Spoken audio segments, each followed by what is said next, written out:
This, my friends, is an Ottavino, a mini harpsichord. I think they call it that because it only plays 1 or 2 octaves. They've been around for centuries, but are often disparaged as a mere toy, suitable for a child, presumably because of the limited range and inferior sound quality. Well, with the bar set low, my goal was to make something that looks beautiful, sounds okay, and would never be confused with a toy. Several years ago, I built this full-sized harpsichord, and I just don't have room for any more large projects.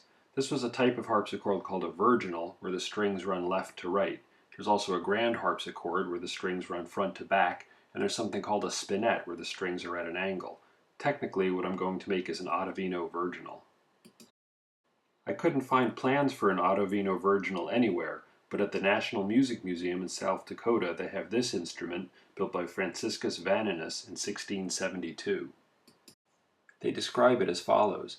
This exquisite virginal, hardly more than a foot long, was presumably made for a child of the nobility or aristocracy.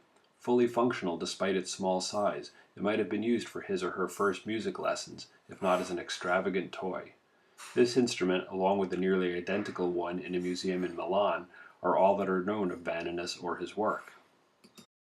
Their website has an excellent set of detailed photographs of the instrument, which I'll use as a guide to come up with some plans. Vaninus's child emperor must have had awfully small fingers if this was scarcely more than a foot wide. Most Ottavinos were in the range of 2 to 3 feet.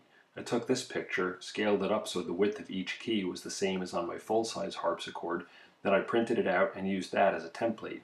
The case is made of a high-quality plywood with a cutout in front for the keyboard. It's much easier to veneer the inside of the case before assembling it. This decorative veneer is made up of walnut and beech using a technique called marquetry. More on this later. The next step is to make the liners. These are in oak and will support the soundboard and also have to be strong enough to resist the pull of the strings.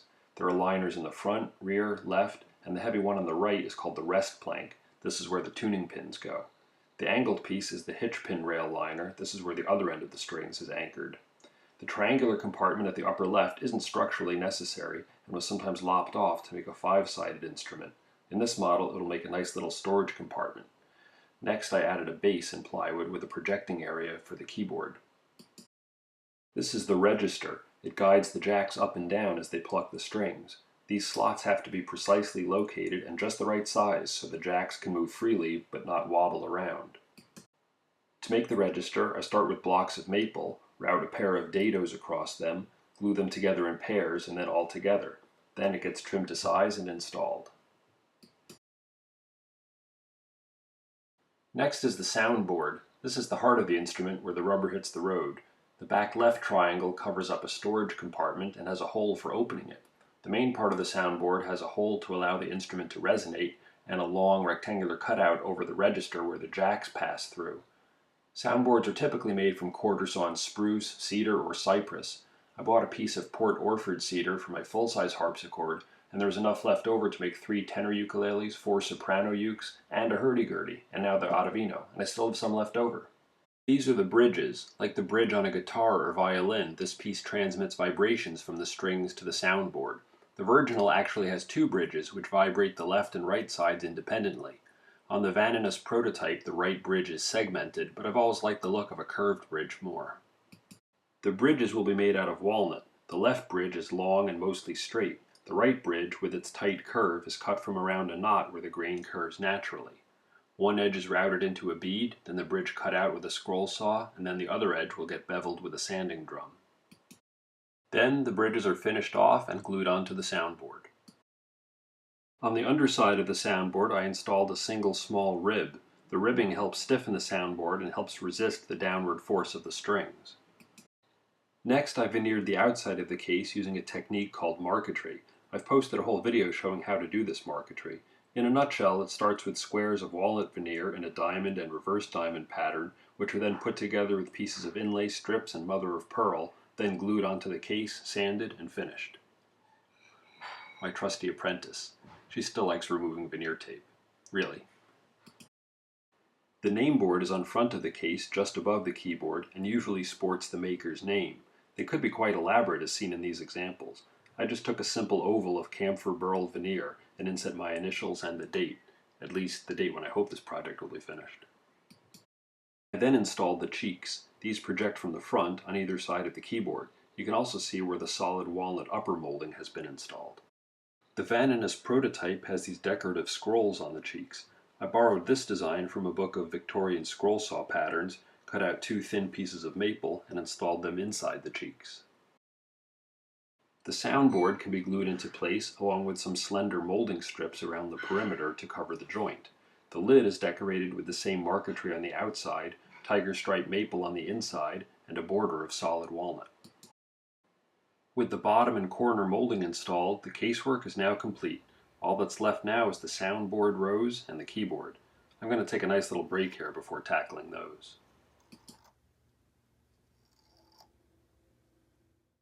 The rose, or rosette, was a decorative filling for the sound hole. It serves no function whatsoever, but it sure looks impressive. Some of them are extremely elaborate, built up like an inverted wedding cake. The roses were often outsourced to craftspeople who specialized in carving them. On the Veneer instrument, the sound hole is only 1.25 inches across, so it can't get too crazy. It looks like it's built up from 3 layers.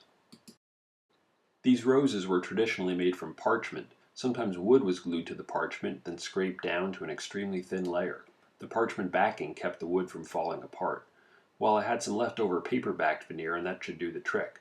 I carved out each layer with a scalpel and a magnifying lamp. The tiny holes on the 3rd layer were made with a small hand drill. I turned a support for the rose from a piece of scrap walnut on the lathe, and here's the finished product.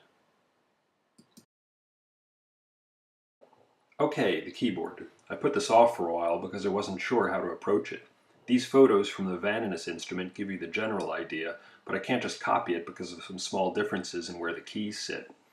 Each key is basically a lever, so when you push down on one end, the other end goes up and pushes up a jack to pluck the string. The key frame is straightforward enough, made from 1/2-inch oak with angled lap joints. The keys themselves will be cut out from this blank of 1/2-inch basswood glued together. I marked out this paper template with equal spacing for the naturals and the sharps in front. Then, by dropping each jack in the register and using some carbon paper, remember carbon paper? I could mark where the end of each jack goes. I temporarily glued the template to the key blank, but before cutting out each key we need to make the rack. The rack is the raised part in the rear. Each key will have a tail pin that rides up in a slot in the rack to guide the key up and down without wobbling. Each tail pin is a 1/16 of an inch, and as luck would have it, they make a 1/16 inch saw blade so I can make perfect angled slots on the table saw. Some felt on the front and rear of the frame prevents the keys from clacking too much when you play them. And then, finally, time to saw apart each individual key lever.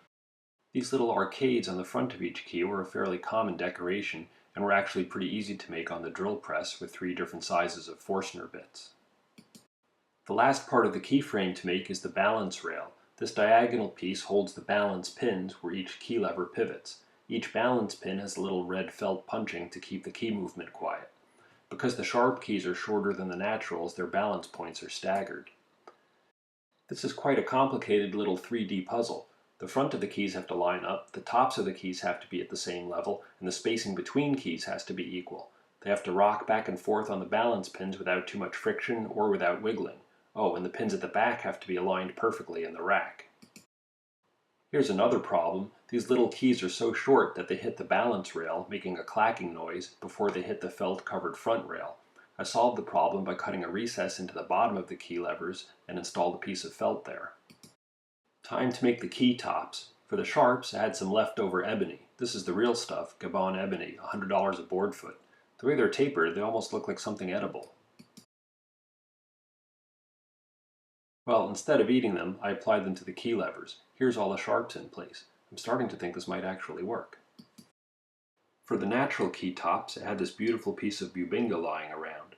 I resawed it on the bandsaw, planed it to 1/16 inch, glued it to the key levers, and finished the keys with a Danish oil. I then spent several days truing everything up. If it doesn't work perfectly on the bench, it'll never work in the case. Another issue, the tails of the keys are clacking up against the bottom of the register. I trimmed off the top part of the tails and then added on a piece of felt. The problems with this project have to do with scale. The instrument is only about 1/4 the size of a normal harpsichord, but the keys have to be full-sized or you'll never be able to play them. Using the full-size template, I marked out where the tuning pins go on the far right, the hitch pins on the far left to anchor the strings, and the right-sided bridge pins to secure the string to the bridge. The left bridge pins will go in later, adjusting it so that each string is the correct distance from the jack. The first string is installed. A jack with a temporary cardboard spacer determines the location of each string. Then the left bridge pin can be placed to keep it there. Usually there's a stringing schedule that tells you what gauge wire to use. Of course, with this project I'm pretty much guessing.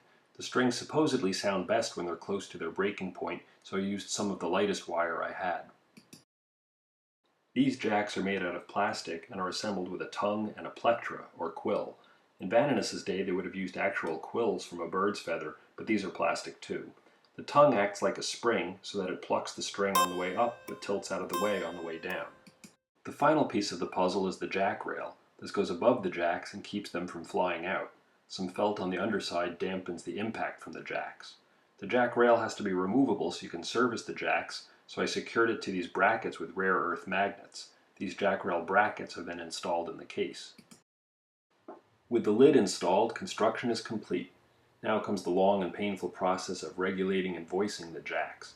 Each jack has to be trimmed to length so the quill sits just below the string, then the sides of the jack have to be shaved so it slides freely in the register without wiggling. Small felt dampers are added to the jacks to silence the string when you release the key. Voicing involves carving each quill precisely to the right length, thickness, and shape to create a pleasant sound. It's been said that it takes just as long to successfully voice a harpsichord as it does to build it. It's slowly getting there. Let's take it for a spin.